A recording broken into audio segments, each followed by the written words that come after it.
푸른 하늘 아래 외로운 그림자 72의 박하늘 여사는 오늘도 창가에 오래도록 앉아 있었다. 볕은 좋았지만 그녀가 홀로 지내는 경기도 일산의 낡은 30평대 아파트에는 적막만이 감돌았다. 몇 해 전 사별한 남편의 흑백 사진이 놓인 작은 협탁을 향해 "여보, 오늘 날씨 참 좋죠?" 하고 말을 건네는 것이 그녀의 유일한 아침 인사였다. 거실 한쪽에 놓인 낡은 소파만큼이나 빛바랜 군자란 잎사귀에 분무기로 물을 뿌려주는 소리가 간헐적으로 정적을 깼다. 창밖 놀이터에서 들려오는 아이들의 해맑은 웃음소리는 그녀의 가슴 한구석에 자리한 외로움을 더욱 도드라지게 했다. 출가한 자식들은 각자의 삶에 바빠 일주일에 한 번 걸려오는 안부 전화가 전부였고 그나마도 손주들의 목소리를 듣는 것이 유일한 낙이었다. TV에서 흘러나오는 시끌벅적한 예능 프로그램 소리만이 텅 빈 공간을 채우는 유일한 말벗이었다.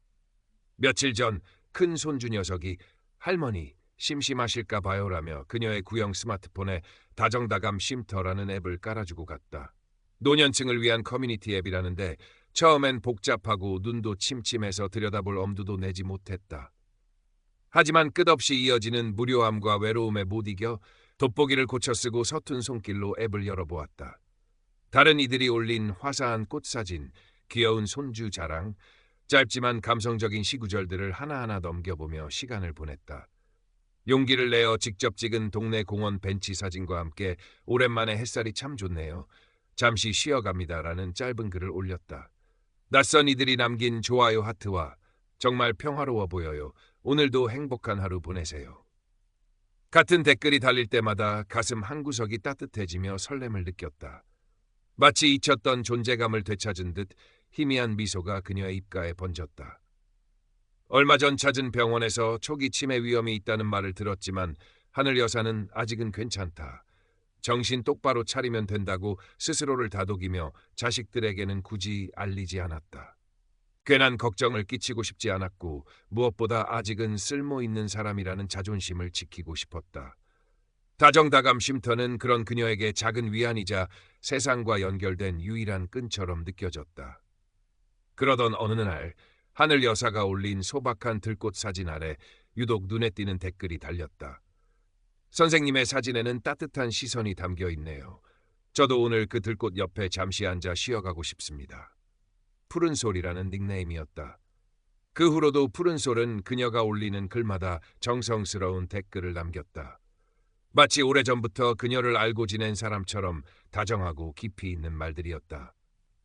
호기심이 동한 하늘 여사는 푸른솔의 페이지를 찾아 들어갔다. 프로필 사진은 햇살을 등지고 부드럽게 웃고 있는 30대 초반 남성의 옆모습이었다. 직접 그린 듯한 풍경 수채화와 짧은 시들이 그의 페이지를 채우고 있었다. 얼마 지나지 않아 푸른솔에게서 개인 메시지가 도착했다. "선생님, 혹시 실례가 안 된다면 잠시 대화를 나눠도 괜찮을까요? 선생님의 글에서 깊은 감명을 받았습니다." 하늘 여사는 잠시 망설였지만 이내 나이 어린 사람에게 먼저 말을 걸어주다니 고마운 일이지 생각하며 답장을 보냈다. 그것이 길고 외로운 터널의 시작이라는 것을 그때는 미처 알지 못했다. 푸른솔과의 대화는 놀랍도록 편안하고 즐거웠다. 그는 자신을 서울 변두리의 작은 작업실에서 가난하지만 열정적으로 그림을 그리는 무명화가 지망생이라고 소개했다. 하늘 여사가 국어교사였다는 사실을 알고는 마치 제자라도 된 듯 깍듯하게 예의를 갖췄고 그녀가 좋아하는 윤동주 시인이나 김소월 시인의 작품에 대해 해박한 지식을 늘어놓으며 존경심을 표했다. 때로는 "선생님께서 들려주시는 예지 이야기는 제 그림에 큰 영감이 됩니다라며 그녀의 지난 삶을 가치 있게 만들어주기도 했다. 매일 아침이면 "밤새 평안하셨습니까, 선생님으로 시작하는 그의 안부 메시지가 도착했고 저녁이면 "오늘 하루도 고생 많으셨습니다. 따뜻한 밤 되십시오." 라는 다정한 인사로 마무리되었다.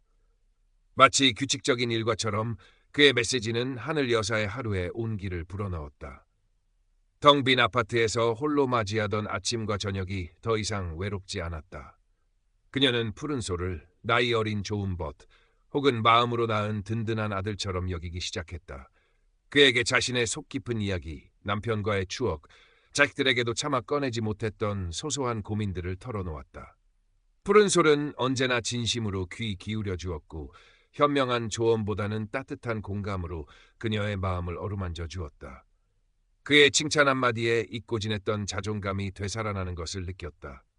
어느 날 푸른솔은 유난히 침울한 목소리, 그는 가끔 짧은 음성 메시지를 남기도 했다로 어렵게 말을 꺼냈다. 선생님, 정말 면목 없지만 혹시 실례가 안 된다면 작은 부탁 하나 드려도 될까요? 어머니께서 갑자기 편찮으셔서 급하게 병원비를 마련해야 하는데 당장 수중에 가진 돈이 없습니다. 10,000원이라도 좋으니 빌려주시면 작업해서 들어오는 대로 바로 은혜 갚겠습니다. 그의 목소리에는 절박함과 미안함이 묻어 있었다. 하늘 여사는 순간 가슴이 철렁 내려앉았다. 젊은 사람이 오죽하면 나이든 자신에게 이런 부탁을 할까 싶어 안쓰러운 마음이 앞섰다. 그래, 저렇게 착하고 예의 바른 청년이 거짓말을 할 리가 없지. 내가 조금이라도 힘이 되어줘야겠다. 그녀는 주저없이 스마트폰 뱅킹 앱을 열어 50,000원을 송금했다. 평소 자식들에게 용돈을 받아 쓰는 처지라 큰 돈은 아니었지만 지금 그녀가 내어줄 수 있는 최선이었다. 잠시 후 푸른솔에게서 감격에 겨운 메시지가 도착했다. 선생님, 정말 감사합니다. 이 은혜 평생 잊지 않겠습니다. 어머니께서도 선생님 덕분에 고비를 넘기셨습니다. 꼭 성공해서 선생님께 이 은혜 몇 배로 갚겠습니다. 하늘 여사는 마치 자신이 큰 선행이라도 한 것처럼 마음이 뿌듯해졌다. 그것이 시작이었다. 그 후로도 푸른솔은 다양한 명목으로 금전적인 도움을 요청했다. 물감이 다 떨어졌는데 생활비가 바닥나서 그림을 그릴 수가 없습니다. 작은 그룹전에 그림을 낼 좋은 기회가 생겼는데 액자값과 참가비가 부족해서요. 겨울인데 작업실 난방비가 없어서 손이 곱아 도저히 붓을 잡을 수가 없습니다. 이러다 동상이라도 걸리면. 그의 부탁은 언제나 절박했고 하늘 여사의 동정심을 자극하기에 충분했다. 그녀는 저렇게 재능 있는 젊은이가 돈 때문에 꿈을 포기하게 둘 수는 없지라는 생각과 한편으로는 그와의 따뜻하고 의미 있는 대화를 계속 이어가고 싶은 마음에 그의 부탁을 외면할 수 없었다. 적게는 몇만 원에서 많게는 몇십만 원까지. 그녀는 자신의 빠듯한 생활비와 자식들이 가끔 주는 용돈을 쪼개어 그에게 송금했다. 그때마다 푸른솔은 하늘 여사를 어머니 같은 분, 인생의 등대라 칭하며 더욱 극진한 감사와 아첨으로 화답했고 이는 하늘 여사의 믿음을 더욱 굳건하게 만들었다. 그녀는 이 모든 비밀스러운 금전 거래를 자식들에게는 철저히 숨겼다. 괜한 오해를 사고 싶지 않았고 무엇보다 푸른솔과의 특별한 관계를 방해받고 싶지 않았다. 주말 오후 딸 지연이 반찬거리를 한아름 사들고 예고 없이 엄마 집을 찾았다. 지연은 현관에 들어서면서부터 평소와 다른 분위기를 감지했다. 늘 TV 소리만 요란하던 거실이 이상하리만치 조용했고 어머니는 휴대폰을 손에 꼭 쥔 채 누군가와 열심히 메시지를 주고받고 있었다. 언뜻 본 어머니의 표정은 평소보다 밝아 보이기도 했지만 어딘지 모르게 불안정해 보였다. 엄마, 뭐 하세요? 누구랑 그렇게 열심히 카톡을 하세요? 하늘 여사는 딸의 갑작스러운 등장에 화들짝 놀라며 휴대폰을 황급히 감추듯 내려놓았다. 아, 아니다. 그냥 뭐 좀 보고 있었다. 그녀의 말투는 어색했고 눈빛은 미세하게 흔들렸다. 지연은 그런 어머니의 모습이 생경했다. 평소 자식들 앞에서는 늘 당당하고 빈틈없는 모습만 보이려 애쓰던 어머니였다. 무슨 일 있으신가? 걱정이 앞섰지만 애써 태연한 척하며 사온 반찬들을 냉장고에 정리했다. 그날 저녁 지연은 우연히 어머니 방 서랍장 위에 놓인 낡은 가계부를 발견했다.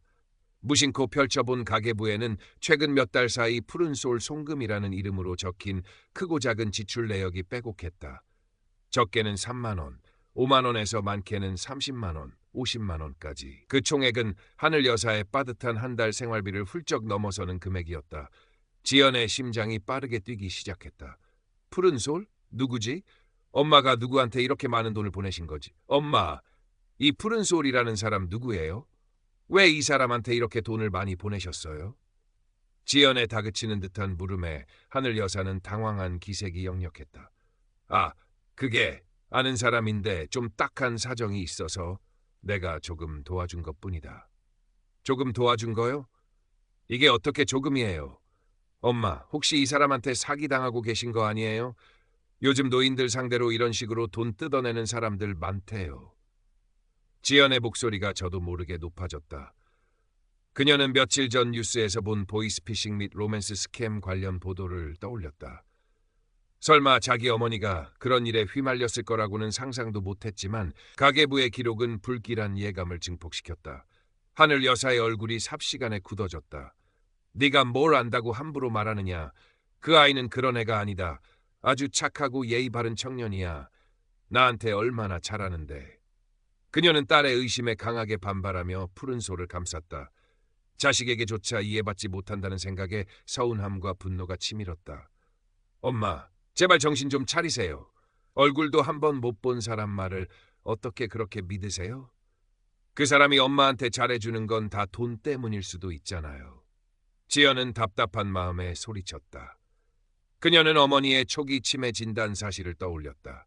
어쩌면 그 때문에 어머니의 판단력이 흐려진 것일지도 모른다는 생각에 가슴이 미어졌다. 동시에 그동안 어머니께 너무 무심했던 자신에 대한 죄책감도 밀려왔다. 시끄럽다. 나가거라. 네 어미를 사기나 당하는 한심한 늙은이로 취급하는 게냐. 하늘 여사는 지연의 말을 자신에 대한 모욕으로 받아들이며 방문을 쾅 닫고 들어가 버렸다. 지연은 닫힌 방문 앞에서 한동안 망연자실하게 서 있었다.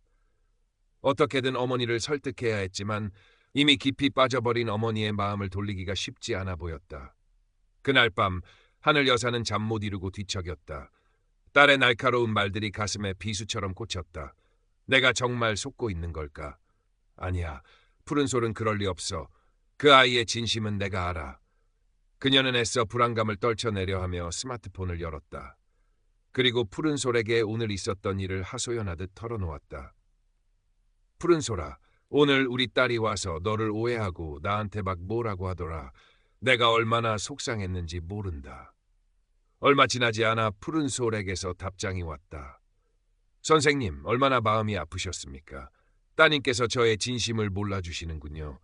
세상에는 아직 따뜻한 마음을 가진 사람들이 있다는 것을 믿기 어려우신가 봅니다.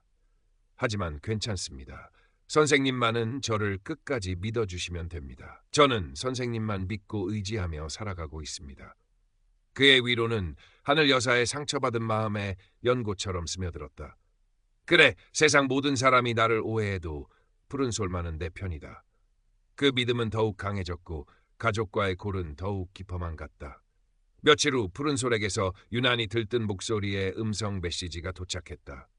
선생님, 드디어 제 그림의 가치를 알아주는 분이 나타났습니다. 국내에서 아주 유명한 K갤러리 관장님께서 제 그림을 보시고는 개인 초대전 제의를 하셨어요. 이것만 성공하면 저는 더 이상 배고픈 무명화가 지망생이 아닙니다. 선생님 덕분입니다.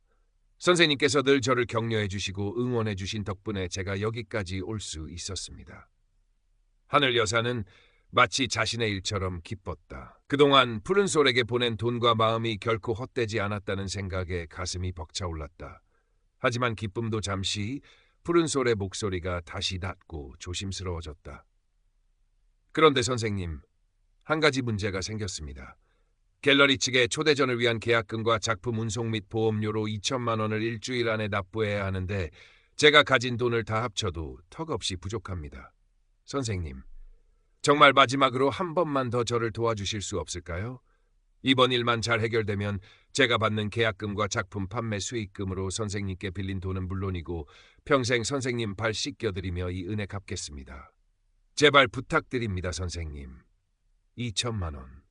하늘 여사는 숨이 턱 막히는 것을 느꼈다. 평생 교직에 있으면서 악착같이 모아둔 돈, 그리고 남편이 세상을 떠나기 전 당신 노후에 요긴하게 쓰시오라며 그녀 손에 꼭 쥐어주었던 마지막 정기예금.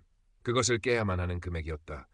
단 한 번도 손대지 않았던 남편의 마지막 온기가 남아있는 듯한 돈이었다. 밤새도록 하늘 여사는 잠 못 이루고 뒤척였다. 한쪽에서는 이건 너무 위험하다. 딸아이 말이 맞을지도 모른다는 이성의 목소리가 들려왔지만 다른 한쪽에서는 이것만 성공하면 푸른 솔도 살고 나도 더 이상 외롭지 않을 수 있어. 그 아이의 재능을 내가 키워준 보람도 찾을 수 있고 라는 감성의 속삭임이 그녀를 유혹했다. 푸른 솔의 간절한 목소리, 그동안 나누었던 따뜻한 대화들, 그리고 그가 성공했을 때 자신에게 안겨줄 영광과 보답에 대한 달콤한 상상이 그녀의 판단력을 흐리게 만들었다. 결국 다음 날 아침 하늘 여사는 무거운 발걸음으로 은행을 향했다. 그녀의 마음속에는 이미 푸른솔의 성공이라는 위험한 희망이 깊이 뿌리내리고 있었다. 은행 창구 앞에 앉아 예금 해지 신청서를 작성하려던 바로 그 순간이었다. 엄마.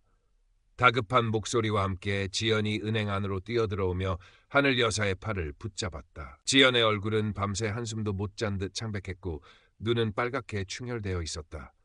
그녀의 손에는 여러 장의 A4 용지가 들려 있었다. 엄마, 제발 이 돈 보내지 마세요. 이 사람 진짜 사기꾼이에요. 지연은 울먹이며 어머니 앞에 프린트물들을 펼쳐 보였다. 거기에는 푸른솔이 자신의 그림이라며 하늘 여사에게 보냈던 풍경화 중 하나가 인터넷의 한 무명 블로거가 몇 년 전에 올린 아마추어 사진과 똑같다는 비교 자료가 있었다. 또한 푸른솔이 언급했던 K갤러리 홈페이지의 전시 일정에는 그의 이름은커녕 비슷한 주제의 전시 계획조차 없다는 내용. 그리고 비슷한 수법으로 노인들의 외로움을 파고들어 돈을 갈취한 로맨스 스캠 사건 기사들이 스크랩되어 있었다. 하늘 여사는 떨리는 손으로 프린트물들을 바라보았다. 머릿속이 하얗게 비는 것 같았다. 아니다. 이건 모두 오해야. 푸른솔은 그럴 아이가 아니야. 그녀는 거의 울부짖듯 중얼거렸지만 목소리는 이미 힘없이 갈라지고 있었다. 엄마, 현실을 보세요. 그 사람은 엄마의 외로운 마음을 이용한 거예요. 제발. 지연은 눈물을 참으며 단호하게 말했다. 지금 당장 그 사람한테 영상 통화 걸어보세요. 얼굴 보고 직접 확인하자고요. 만약 그 사람이 떳떳하다면 피할 이유가 없잖아요. 하늘 여사는 지연의 말에 떠밀리듯 혹은 마지막 지푸라기라도 잡는 심정으로 떨리는 손가락을 움직여 푸른솔에게 영상 통화를 걸었다. 익숙한 통화 연결음이 한참 동안 이어졌지만 상대방은 받지 않았다. 다시 걸었다. 여전히 감감무소식이었다. 세 번째 시도했을 때 지금은 그림 작업 중이라 통화가 어렵습니다. 중요한 일이니 나중에 꼭 연락드리겠습니다. 라는 짧은 메시지만 돌아왔다. 지연이 옆에서 외쳤다. 거짓말이에요. 엄마, 지금 당장 얼굴 안 보여주면 경찰에 신고할 거라고 메시지 보내세요. 하늘 여사는 거의 반사적으로 지연이 시키는 대로 지금 얼굴을 보여주지 않으면 더는 믿을 수 없네. 경찰에 신고하겠네. 라는 메시지를 전송했다. 심장이 터질 것처럼 두근거렸다. 제발 푸른솔이 아니라고 말해줘. 잠시 후 화면에 새로운 메시지가 뜨는 대신 푸른솔의 프로필 사진이 흔적도 없이 사라졌다. 그리고 그 자리에는 알 수 없는 사용자입니다라는 차가운 문구만이 떠 있었다. 그동안 그와 나누었던 수많은 대화 내용, 그가 보내왔던 다정한 음성 메시지들, 그 모든 것이 한순간에 물거품처럼 사라져버렸다. 하늘 여사는 스마트폰을 손에 쥔 채 그 자리에 풀썩 주저앉았다. 텅 빈 눈으로 허공을 응시하던 그녀의 눈에서 뜨거운 눈물이 하염없이 흘러내렸다. 믿었던 모든 것이 한순간에 무너져 내리는 절망감, 이용당했다는 배신감, 그리고 스스로에 대한 깊은 수치심과 자괴감이 해일처럼 그녀를 덮쳤다. 외로움이 만들어낸 신기루는 그렇게 처참하게 부서져 내렸다. 지연은 아무 말 없이 무너져 내린 어머니의 앙상한 어깨를 감싸 안고 함께 흐느꼈다. 은행 창구 직원의 안타까운 시선과 주변 사람들의 수군거림은 더 이상 그들의 귀에 들리지 않았다. 사건 이후 며칠 동안 하늘 여사는 식음을 전폐하고 방 안에만 틀어박혀 지냈다. 마치 세상 모든 빛이 사라진 듯 그녀의 삶은 잿빛으로 변해버렸다. 지연은 직장에 급히 병가를 내고 밤낮으로 어머니 곁을 지켰다. 억지로 죽을 끓여 먹이고 말없이 손을 잡아주며 흐느끼는 어머니의 등을 토닥였다. 이 일을 계기로 지연은 그동안 잊고 지냈던 어머니의 초기 치매 진단 사실의 심각성을 깨달았다.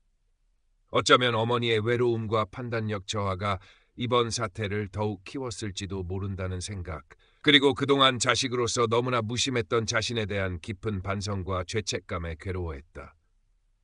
지연은 곧바로 경찰서 사이버 수사팀을 찾아가 사건을 신고했다. 하지만 담당 형사는 안타까운 표정으로 고개를 저었다.